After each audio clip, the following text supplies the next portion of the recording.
ಸ್ನೇಹಿತರೆ ನಮಸ್ಕಾರ. ಇವತ್ತು ನಾನು ಹೊಸಪೇಟೆಯಲ್ಲಿದ್ದೀನಿ. ಹೊಸಪೇಟೆಯಲ್ಲಿ ಯಾಕಿದ್ದೀನಿ ಅಂತಂದರೆ ನಮ್ಮ ಸ್ನೇಹಿತರು ಶ್ರೀನಿವಾಸ್ ಅವರು ಸಿಕ್ಕಿದ್ದಾರೆ.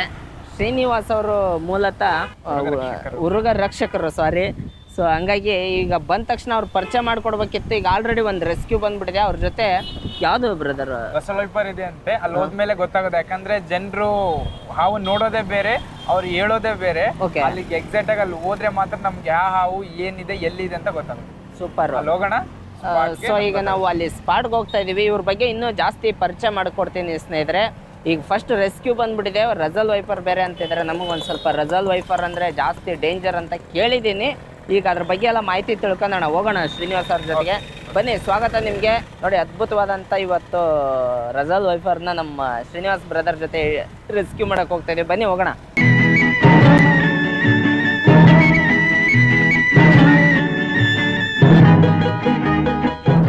ಒಬ್ಬೊಬ್ರು ಒಂದೊಂದು ಹಾವು ಹೇಳ್ತಾರೆ. ನಾವಾಗಿ ಕಣ್ಣಾರೆ ನೋಡೋವರೆಗೂ ಯಾವ ಅಂತ ಫಿಕ್ಸ್ ಆಗಲ್ಲ. ಪೈಪ್ ಐತಮ್ಮ ಯಾವ್ದಾದ್ರು ಒಂದು.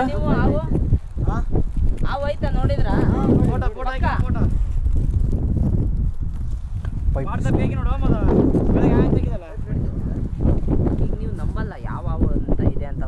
ಇಲ್ಲ ಇಲ್ಲ, ಯಾಕಂತಂದ್ರೆ ಏನಾಗುತ್ತೆ ಬೇಸಿಕ್ಲಿ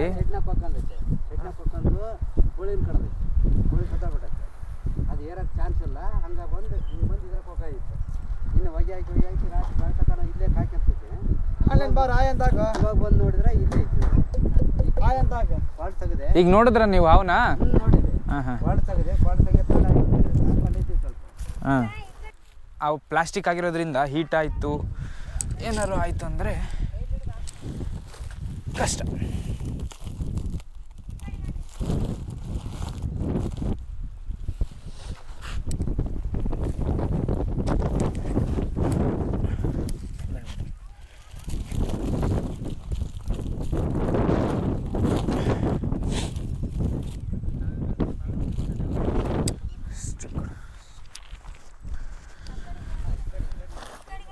ಹಾವೆಲ್ಲಿ ನೋಡಿದ್ ನೀವು? ಇಲ್ಲ.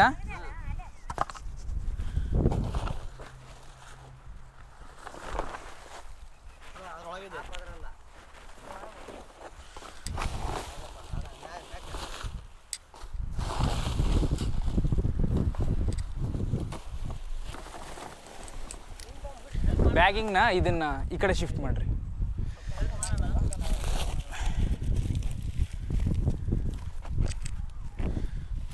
ಕಲ್ಲೆರಡು ಕಡೆ ಖಂಡಿತ ನಾಗರಾವೆ.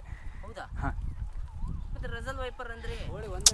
ಹೇಳ್ತೀನಿ. ಏನಾಗುತ್ತೆ ಬೇಸಿಕ್ಲಿ ವಿಷಕಾರಿ ಹಾವುಗಳು ಹೇಗಿರ್ತಾವೋ ಅದೇ ರೀತಿ ವಿಷ ಇಲ್ಲದಂಥ ಹಾವುಗಳು ಕೂಡ ಮಿಮಿಕ್ ಮಾಡ್ತವೆ. ಅಂದರೆ ವಿಷ ಇರೋ ಹಾವುಗಳ ರೀತಿಯಲ್ಲಿ ಕಾಣಿಸ್ಕೊಳ್ತವೆ. ಯಾಕಂದರೆ ತನ್ನ ರಕ್ಷಣೆಗೋಸ್ಕರ ಆ ಹಾವುಗಳು ಆ ರೀತಿ ಕಾಣಿಸ್ಕೊಳ್ತವೆ. ಬಣ್ಣ ಆಗಿರ್ಬೋದು, ಸೈಜ್ ಆಗಿರ್ಬೋದು, ಕಲರ್, ಕಣ್ಣು, ಈ ರೀತಿ ಅಂದ್ಕೊಳ್ಳೋದೇನು ಆಲ್ಮೋಸ್ಟ್ ಅಲ್ಲಿ ದೂರದಿಂದ ನೋಡಿದ್ರೆ ಅದು ಹಾಗೆ ಕಾಣಿಸುತ್ತೆ.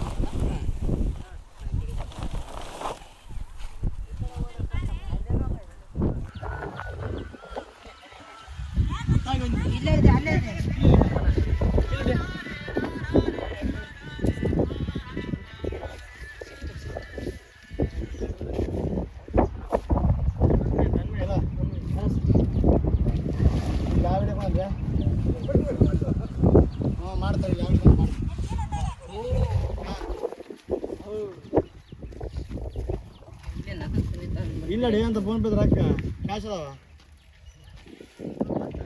ಇಲ್ಲಡಿ ಅಂತ ಕಾಣಿಲ್ಲ ಅಂತ.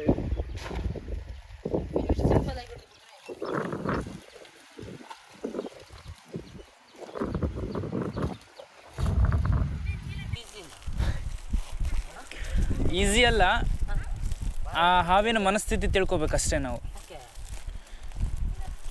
ನೋಡ್ರಿ, ತಲೆ ಸ್ವಲ್ಪ ಕಟ್ಲಿಕ್ಕೆ ಹಗ್ಗ ಕೊಡ್ತೀರಮ್ಮ? ಉರ್ಕೊನ್ನಿ. ಸೌಂಡ್ ಕೇಳಿ, ಸೌಂಡ್. ರಿಲೀಸಿಂಗ್ ಹೋಗೋಣ. ಖಂಡಿತ ರಿಲೀಸ್ ಮಾಡಬೇಕಿದೆ. ಇದಕ್ಕೆ ಹ್ಯಾಬಿಟೇಟ್ ಏರಿಯಾ ಅಂದರೆ ಇದಕ್ಕೆ ಊಟ ಮತ್ತು ನೀರು ಚೆನ್ನಾಗಿ ಸಿಗುವಂಥ ಜಾಗನ ಸೆಲೆಕ್ಟ್ ಮಾಡಿ ಬಿಟ್ಬಿಡೋದು ಕಾಡು. ಇಲ್ಲಮ್ಮ, ಬಾಡಿ ಆಗಿದ್ರೆ ನೀವೇ ಸಾಕಲ್ಲ, ನಾವ್ಯಾಕೆ ಬೇಕು? ಕಾಡು ಕಡೆ ಹೋಗ್ಬಿಡ್ತೀವಿ. ಕಾಡಿನ ಕಡೆ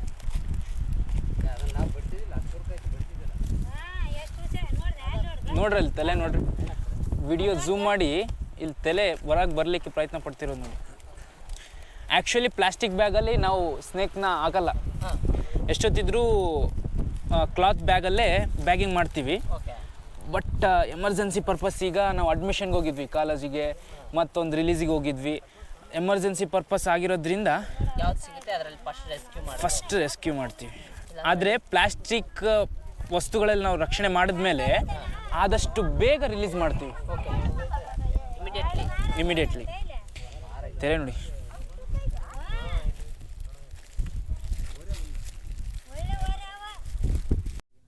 ನಡೀತಿ.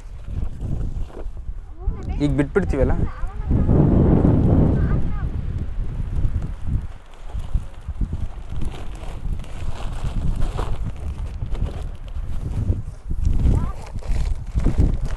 ಆಯ್ತು ಅಷ್ಟೇನಾ?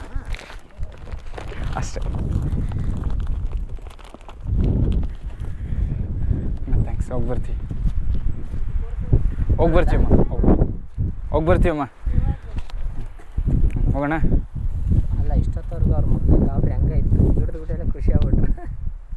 ಅವ್ರ ಖುಷಿ ನೋಡ್ರಿ ಅಲ್ಲಿ ಒಂದು ಸಾರಿ. ಬೆಳತಕ್ಕನ ನಿದ್ದೆ ಮಾಡಿಲ್ವಾ? ಯಾವಾಗ ಬಂತು ಹಾವು? ಕೋಳಿ ಕಡೀತಾ? ಕೋಳಿ ಸತ್ತೋಯ್ತಾ? ಹಾಂ ಹಾಂ ಹಾಂ ಯಾವಾಗ ಕಳೆ ತೆಗೆದ್ರೆ ಬಂದವ ಒಳಗೆ ಬಂದಲ್ಲ, ಹಾಂ ಕೆಳಗೆ ಬಿಟ್ಟೈತಿ. ಹಾಂ ಹಾಂ ಹಂಗೆ ಬಂದಿಡಕ್ಕೆ ಹೋಗಿ ಓಕೆ. ಕೋಳಿ ಕೊಡ್ಬಿಟ್ಟೈತೆ, ಕೋಳಿ ಎಷ್ಟು ಕೋಳಿ? ಒಂದೇ ಕೋಳಿ. ಹಾಂ ಹಾಂ. ಮರಿಗೆ ಹಾಕಿದ್ದ ಕೋಳಿನ ಈಗ ಹಾವು ಕಚ್ಚಿ ಸಾಯಿಸಿದೆ. ಕಾರಣ ಏನು ಗೊತ್ತಾ? ಕೋಳಿ ಹಿಡಿಯೋ ಜಾಗ ನೀವು ಅಲ್ಲಿ ಸೇಫ್ಟಿಯಾಗಿ ಇಟ್ಟಿಲ್ಲ ಅಂತ. ಅದು ಸ್ಮೆಲ್ ಬರುತ್ತೆ. ಸ್ವಲ್ಪ ಕ್ಲೀನ್ ಎಲ್ಲ ಮಾಡ್ಕೊಳ್ರಿ. ಕ್ಲೀನ್ ಎಲ್ಲ ಮಾಡ್ಕೊಂಡ್ರೆ ಆ ಸ್ಮೆಲ್ಲಿಗೆ ಸ್ನೇಕ್ಸ್ ಬರೋದು ಕಡಿಮೆ ಆಗುತ್ತೆ. ನೀವು ಇರೋ ಏರಿಯಾ ಆಲ್ಮೋಸ್ಟ್ ಅಲ್ಲಿ ಕಾಡು ಪ್ರದೇಶ ಆಗಿರೋದ್ರಿಂದ ಆದಷ್ಟು ಸ್ವಲ್ಪ ಸೇಫ್ಟಿಯಾಗಿರಿ. ರಾತ್ರಿ ಓಡಾಡಬೇಕಾದ್ರೆ ಸ್ವಲ್ಪ ಲೈಟ್ ಎಲ್ಲ ಯೂಸ್ ಮಾಡಿರಿ. ತುಂಬ ಚೆನ್ನಾಗಿ ರೆಸ್ಕ್ಯೂ ಆಯಿತು. ಅದು ಏನು ಮಾಡ್ತೀವಿ, ಅಲ್ಲಿಂದ ಬಂತು ಬಾಗಿಲಾಗಿಬಿಟ್ಟು ಹೊರಗೆ ಆಗಿಬಿಟ್ಟಿದೆ.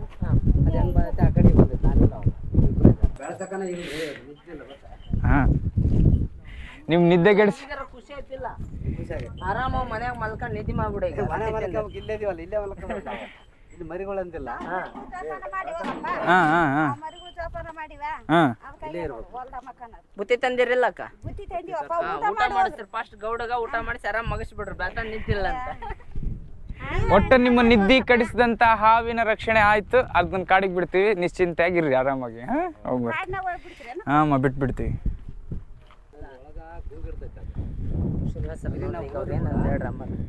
ಹಿಡಿದು ಪುಣ್ಯ ಕಟ್ಟಿಗೆ ಅಂದ್ಬಿಡಪ್ಪ ಅಂತಂದ್ರೆ ಅದೇ ನಮಗೆ ಆಶೀರ್ವಾದ.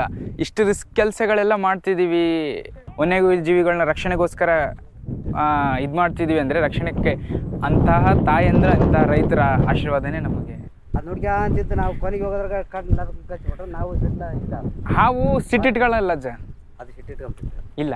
ಏನಾಗುತ್ತೆ, ಬೇಸಿಕ್ಲಿ ನಮ್ಮ ಹಳ್ಳಿ ಜನಕ್ಕೆ ಹಾವಿನ ದ್ವೇಷ ನಾಗರಾವಿಂದ 12 ವರ್ಷ ಅಂತ ಹೇಳ್ತಾರೆ ಅವ್ರು ಹೇಳ್ಬಿಡ್ತಾರೆ, ಆಮೇಲೆ ನೀವು ಹೇಳಂತ್ರಿ ಅಂತ ಹೇಳ್ತಾರೆ. ಬಟ್ ಅವುಗಳಿಗೆ ಯಾವುದೇ ರೀತಿಯಾದಂಥ ದ್ವೇಷ, ಅವುಗಳ ಸಿಟ್ಟು ಈ ರೀತಿ ಏನಿರಲ್ಲ. ನಮ್ಮ ರೈತರಿಗೆ ಏನಂದರೆ ಆ ರೀತಿ ಇರೋದು ಕೂಡ ನಮ್ಮ ಹಿಂದಿನ ಹಿರಿಯರು ಮಾಡಿರೋದ್ರಿಂದನೇ. ಈಗ ಹಿರಿಯರೇ ಮೂಢನಂಬಿಕೆಗಳು ಅಂದ್ಬಿಡ್ಬೋದು ನಾವು, ಬಟ್ ಹಿರಿಯರು ಮಾಡಿರೋದ್ರಿಂದನೇ ಈಗಲೂ ನಾವು ಹಾವುಗಳನ್ನು ನೋಡ್ತಿದ್ದೀವಿ. ಇಲ್ಲ ಆ ರೀತಿ ಏನೋ ರಿಸ್ಟ್ರಿಕ್ಷನ್ಸ್ ಇದ್ದಿಲ್ಲ ಅಂದರೆ ಸಿಕ್ಕಲ್ಲಿ ಏನಾದ್ರು ಹೊಡೆದು ಹಾಕೋರು ಹಾವುಗಳನ್ನ. ಹಂಗೆ ಆದ ಕೈನೇ ರೂಮ್ ಕಟ್ಸಿದ್ದು ನಾನು. ಇರ್ಲಿ ಬಿಡಿ, ಇದು ಹಂಗೆ ಬರಲ್ಲ, ದೂರ ತಗೊಂಡು ಹೋಗ್ಬಿಡ್ತಾರೆ. ಈಗ ಅವ್ರು ಬರ್ತೈತೆ, ಅದು ಬರ್ತೈತೆ. ಇಲ್ಲ ಇಲ್ಲ ಇಲ್ಲ, ದೂರ ಬಿಡ್ತಾರೆ ಅವ್ರು. ನೀವು ಇಲ್ಲಿ ಎಲ್ಲಿ ಬಿಡಬಾರ್ದು, ದೂರ ಬಿಡ್ತಾರೆ. ತುಂಬ ದೂರ ಬಿಡ್ತೀವಿ, ನಿಶ್ಚಿಂತವಾಗಿರ್ರಿ. ಹಾವಿಗೆ ಕಿವಿನೇ ಕೇಳಿಸಲ್ಲ, ಹಾವುಗಳಿಗೆ ಕಿವಿನೇ ಇರಲ್ಲ ಬೇಸಿಕ್ಲಿ. ಇಲ್ಲ ಇಲ್ಲ ಇಲ್ಲ ಇಲ್ಲ, ಅದೇನಾಗುತ್ತೆ, ಹಾವುಗಳಿಗೆ ಕಿವಿ ಇರಲ್ಲ. ಹಾವುಗಳಿಗೆ ತರಂಗಗಳು ಮಾತ್ರ ಗೊತ್ತಾಗುತ್ತೆ. ತನ್ನ ಸ್ಕಿನ್ನಿಗೆ ಏನು ಟಚ್ ಆಗುತ್ತೋ ಆ ತರಂಗಗಳ ಮುಖಾಂತರನೇ ಅದು ಇದಾಗೋದು. ಆ ನಂತರ ಕಿವಿ ಕೇಳಿಸಲ್ಲ. ಏನೋ ನೋಡೋಣ ಅಜ್ಜ. ಕಮಲಾಪುರ. ದೂರ ಹೋಗ್ಬಿಟ್ಬಿಡ್ತೀವಿ. ಅವ್ರ ಊರಲ್ಲಿ ಹೋಗ್ಬಿಡ್ತಾರೆ ಬಿಡ್ರಿ. ನಮ್ಮೂರಾಗ ನಮ್ಮನೆ ಹತ್ರ ಬಿಟ್ಕೊಂಡು. ಹಾಂ ಆಯ್ತು ಆಯ್ತು.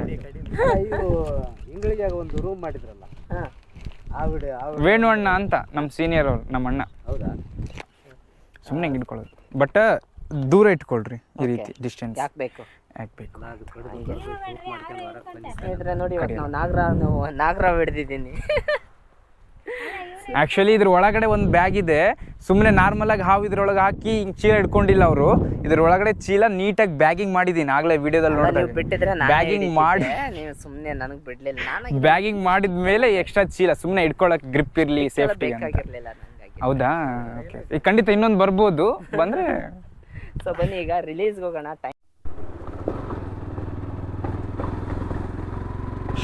ಸುತ್ತಲೂ ಕಾಡಿದೆ. ಸುತ್ತಲೂ ಕಾಡೆ ಒದ್ದಾಡ್ತಾ ಇದೆ. ಹೌದು, ಅದು ಹೊರಗೆ ಬರಲಿಕ್ಕೆ ನಮ್ಮ ಹಳ್ಳಿ ಜನರಿಗೆ ನಾವು ಹೇಳಿದ್ರೆ ಅವರು ಕೇಳೋ ಪೇಷನ್ಸ್ ಇರಲ್ಲ. ಈಗ ನಾವು ಸೈಂಟಿಫಿಕ್ ಆಗಿ ಪ್ರೂವ್ ಆಗಿರೋದು, ನಮ್ಮ ಅನುಭವಕ್ಕೆ ಬಂದಿರೋದನ್ನ ಹೇಳ್ತೀವಿ, ಹಾವುಗಳಿಗೆ ಸೇಡಿಲ್ಲ ಅಂತ. ಬಟ್ ಅವ್ರು ಹಾವು 12 ವರ್ಷ ಸೇಡ್ ಇರುತ್ತಂತ. ನೀವೇ ಅಲ್ಲಿ ನೋಡ್ಬೋದು ನಮ್ಮ ರೈತರದ್ದು. ಬೇಸಿಕ್ಲಿ ಏನಂದ್ರೆ ಅವೇರ್ನೆಸ್ ಬೇಕು ಜಾಸ್ತಿ. ರೈತರಿಗಾಯ್ತು, ಸಾರ್ವಜನಿಕರಿಗಾಯ್ತು, ವಿಪರೀತ ಮೇಲ್ ಬರ್ಲಿಕ್ಕೆ ತೊಂದರೆ ಮಾಡ್ತಿದೆ ಇವನು. ಅಂದ್ರೆ ಸಿಟ್ಟು ಬಂದಿದೆ. ಈಗ ಸಿಟ್ಟು ಬಂದಿಲ್ಲ, ಯಾವುದೇ ಹಾವುಗಾಯ್ತು ನಾವಾಗಿ ತೊಂದರೆ ಮಾಡಿದ್ರೆ ಮಾತ್ರ ಸಿಟ್ಟು ಬರೋದು. ಈಗ ನಾವು ತೊಂದರೆ ಅಂದ್ರೆ ಅದಕ್ಕೇನು ನೋವು ಮಾಡಿಲ್ಲ, ಆರಾಮಾಗಿದೆ. ಬಟ್ ಅದು ಹೊರಗೆ ಬರ್ಲಿಕ್ಕೆ ತನ್ನ ಸ್ವತಂತ್ರಕ್ಕೋಸ್ಕರ ಇದು ಮಾಡ್ತಿದೆ, ಫೈಟ್ ಮಾಡ್ತಿದೆ ಒಳಗಡೆ ಅಷ್ಟೇ. ಮೇಲ್ ಬರ್ತಿದೆ. ಯಾವಾಗಲೂ ನಾವು ಸ್ನೇಕ್ಸ್ನ ಮೇಲ್ ಗಂಟು, ನನ್ನ ಬ್ಯಾಗಿಂಗ್ ನೋಡ್ಬೋದು, ಇದನ್ನು ಇಲ್ಲೊಂದು ಗಂಟು ಹಾಕಿ ಮತ್ತದನ್ನ ಮಡಚಿ ಮತ್ತೊಂದು ಗಂಟು ಹಾಕ್ತೀವಿ. ಯಾಕಂಗೆ ಅಂದ್ರೆ ಮತ್ತೆ ಹಾವು ಮೇಲ್ ಬಂದ್ರು ಇಲ್ಲಿ ಸ್ವಲ್ಪ ಲೂಸ್ ಆದ್ರೂ ಮೇಲ್ ಬರೋ ಚಾನ್ಸಸ್ ಇರುತ್ತೆ. ಅದನ್ನ ಸುತ್ತಿ ಮತ್ತೆ ಫೋಲ್ಡ್ ಮಾಡಿ ಗಂಟು ಹಾಕ್ತೀವಿ. ನೀವು ಅಲ್ಲಿ ಬ್ಯಾಗಿಂಗ್ ಅಲ್ಲಿ ನೋಡ್ಬೋದು ಹೇಗೆ ಗಂಟು ಮಾಡ್ತೀವಿ ಅಂತ. ಈಗ ಬೇಸಿಕ್ಲಿ ಏನಾಗುತ್ತೆ, ಇದು ರಿಲೀಸ್ ಮಾಡೋಣ ಆದಷ್ಟು ಬೇಗನೆ. ಮತ್ತೆ ನಾನು ಬೇಗ ರಿಲೀಸ್ ಮಾಡ್ಬಿಡ್ಬೇಕು. ಏನಂದ್ರೆ ನಾವು ಆಕ್ಚುಲಿ ಸ್ನೇಕ್ನ ಕ್ಲಾತ್ ಬ್ಯಾಗ್ ಅಲ್ಲಿ ರೆಸ್ಕ್ಯೂ ಮಾಡ್ತೀವಿ. ಪ್ಲಾಸ್ಟಿಕ್ ಮಾಡಿದ್ವಿ ಇವತ್ತು ಯಾಕೆ ಹಂಗಾಯ್ತು ಅಂತಂದ್ರೆ ಅಲ್ಲಿ ರೈತರಿಗೆ ಪೇಷನ್ಸ್ ಇಲ್ಲ. ಸ್ವಲ್ಪ ಲೇಟ್ ಆದ್ರೂ ಹಾವನ್ನ ಹೊಡಿಯೋ ಪೊಸಿಷನ್ ಅವ್ರದ್ದು. ಯಾಕಂತಂದ್ರೆ ಅವ್ರ ಕೋಳಿನ ಕಡ್ದು ಸಾಯಿಸ್ಬಿಟ್ಟಿದೆ. ಸೊ ಹಂಗಾಗಿ ಆ ಹಾವನ್ನ ಅವರು ನಾವು ಬೇಗ ಹೋಗಿಲ್ಲ ಅಂದ್ರೆ ರಕ್ಷಣೆಗೆ ಸ್ವಲ್ಪ ಲೇಟ್ ಹಾಕ್ಬಿಡ್ತಾರೆ ಹಂಗೆ. ಬಟ್ ಏನಾದ್ರೂ ಸ್ವಲ್ಪ ಇನ್ ಕೇಸ್ ಲೇಟ್ ಆಯ್ತು ಅಂದ್ರೆ ಹೊಡ್ಬಿಡ್ತಾರೆ. ಅವ್ ಏನು ಮಾಡಲ್ಲ, ಅವ್ರ ಪಾಡಿಗೆ ಅವ್ರು ನೋಡ್ರಿ. ಈಗ ನಾನು ನಾಳೆ ಬಂದು ರೆಸ್ಕ್ಯೂ ಮಾಡಿದ್ರು ಅದು ಅಲ್ಲೇ ಕೂಡೋದು, ಹೋಗಲ್ಲ. ಅದ್ ಪಾಡಿಗೆ ಅದು ಕೂತ್ ಬಿಡುತ್ತೆ ಒಂದ್ ಜಾಗದಲ್ಲಿ. ತಿಂದಿರುತ್ತೆ. ಈಗ ತಿಂದಿರೋದು ಏನೋ ತಿಂದಿರ್ಬೋದು, ಕೋಳಿ ಮೊಟ್ಟೆಗಳನ್ನ ತಿಂದಿದೆ ಅಂತ ಹೇಳಿದ್ರು ಅವ್ರು. ತಿಂದಿದೆ ಅಲ್ವಾ, ಅದು ಆಲ್ಮೋಸ್ಟ್ ಅಲ್ಲಿ ರೆಸ್ಟ್ ಮಾಡ್ಬೋತ್ತೆ. ಈಗ ಇದು ಅವ್ರು ಏನ್ ಮಾಡ್ತಾರೆ, ರೆಸ್ಟ್ ಮಾಡೋ ಹಾವನ್ ಕೂಡ ಸುಮ್ಮನೆ ಬಿಡಲ್ಲ ಅವ್ರು. ಹಾವಿದೆ ಡೇಂಜರ್, ನೋಡಿದ್ರೆ ಕಣ್ಣಿಗೆ ಬೀಳೋವರೆಗೂ ಮಾತ್ರ ಅದು ಆರಾಮಾಗಿ ಬದುಕಬಹುದು ಏರಿಯಾಗಳಲ್ಲಿ. ಕಣ್ಣಿಗೆ ಬಿದ್ದಿಲ್ಲ ಅಂದ್ರೆ ಆರಾಮಾಗಿದ್ರೆ ಅದಕ್ಕೆ ತೊಂದರೆ ಕೊಡ್ತಾರೆ ಇವರು.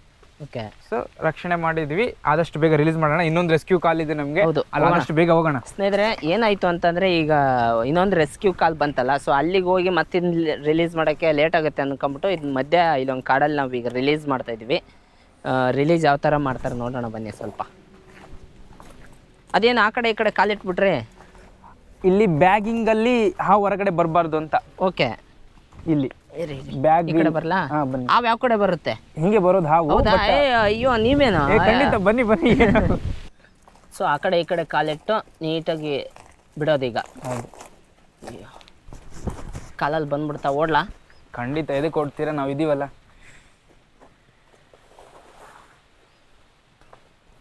ಸ್ವಲ್ಪ ಹಿಂದೆ ಬಿಡಿ. ಬೇಡ.